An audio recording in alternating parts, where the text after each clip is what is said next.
let's talk about when this is over, because I think this is a conversation we need to start having now, because this Mm. will be over. At some point, Daniel Andrews is going to be out on his ear. At some point, it's going to be like waking up from a nightmare. And slowly people are going to come out and all the fear mongering is going to disappear from TV and the narrative is going to change to something else. And people are going to slowly come out of this fog and rise above that and look around. And I don't self-censor, but I'm just aware that I'm streaming on your channel as well. So I'm going to delete the F-bomb from the following statement. Yeah, don't do that. But you know, people are going to be sitting there going, what did we just do? What was that? And we're going to be sitting here with all of this animosity that's been generated, families torn apart. Oh, you got vaxxed and you didn't, and now you won't talk to them and all this sort of stuff. The animosity between the police. And people have this idea that the number of people who are against mandatory vaccinations is some tiny little number. You know, they get a few hundred angry people to protest. It's in the millions. Right now in Victoria, we've only had about 70% of the population had their first jab. Now, if you've not been jabbed yet, that is a choice that you've made, right? It would have been easier to be jabbed by now than to not be jabbed. You've made a choice to not get that done. That's about 1.8 million people in Victoria that have made a choice and said, no, I'm not getting it. In addition to that, of the 70% that have been jabbed, there's at least another million, if not a lot more, that resent the fact that they got bullied into it. Correct. And they didn't want to do it. We have this massive rift being torn right down the middle of our society. Police versus the public, vaxxed versus the unvaxxed, the laptop workers versus everybody else. How do we hear? And I guess I'm kind of calling on your experience as a pastor and a counselor and your own life experience. What can we set in motion that can lay a foundation for healing to actually take place? How do we put this back together now that the egg has been scrambled? I don't want to upset people, but I'm going to make this statement. There's never been a time in history when tyrants took away freedoms and then gave them back volitionally. Yeah. It's never happened. So that's the first thing. I think the second thing to give hope is I think the human spirit and the conscience of people is by nature restorative. I know that. I know 2001, my life fell apart, terrible mistake, a lot of hurt, a lot of shame, marriage breakdown, the whole thing. But people love a comeback person. And in the heart of people, not only do they need forgiveness, but they long to forgive. And so I think that's the first thing we've got to do. We are not fighting the jabbed versus the non-jabbed.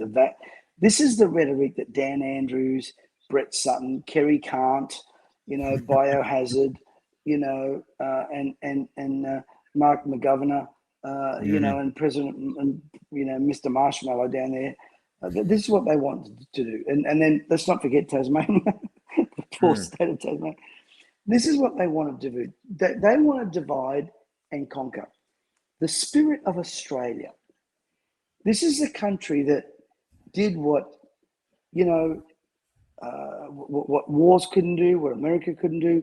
We liberated Bathsheba in the last military charge known in military history, the 800 horsemen, where whites and Aboriginal Indigenous people, teenagers, charged Beersheba and liberated a nation and flew the flag of Israel in what was an oppressive place. So the Australian spirit is great. And I think they know that. And big government wants to quash it. Last year, when they said the Anzacs couldn't march, I live up here at Hope Island, Sanctuary Cove. I called a mate of mine called Pete Campbell. And Pete, if you're watching, how you going, champ? And I hope you're doing well. We decided, stuff that, we're going to do a march. So we met down there at Sanctuary Cove, and we had all the diggers come out. And one of them said, what happens if they arrest us? I said, I want to see what happens in this country if they arrest a digger with his medals on Anzac Day. Yeah. Hundreds rocked up. Yeah. And they were crying. And I started this thing. This year, it was 3 times the size. Yeah. Because there's something about the Australian spirit.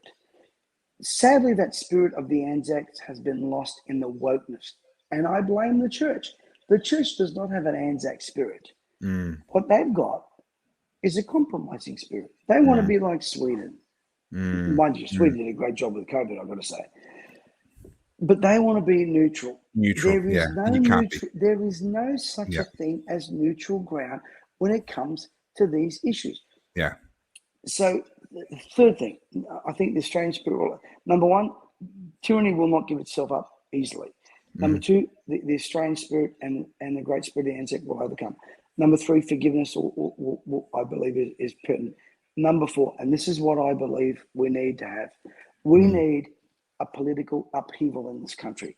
The two-party system is not working. They are too similar. I can't tell. Look, I don't like Albanese and I don't like Morrison.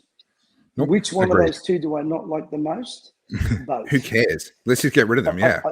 Get rid of them. So we need 39 seats to control the and people need to get out there and vote. And you need to start writing. You need to start, as I said, inboxing and writing to these people and say, we're not voting for you anymore. I'm voting for Craig Kelly. I'm voting for Pauline. I'm voting for Liberal Democrats. Tell them we're done.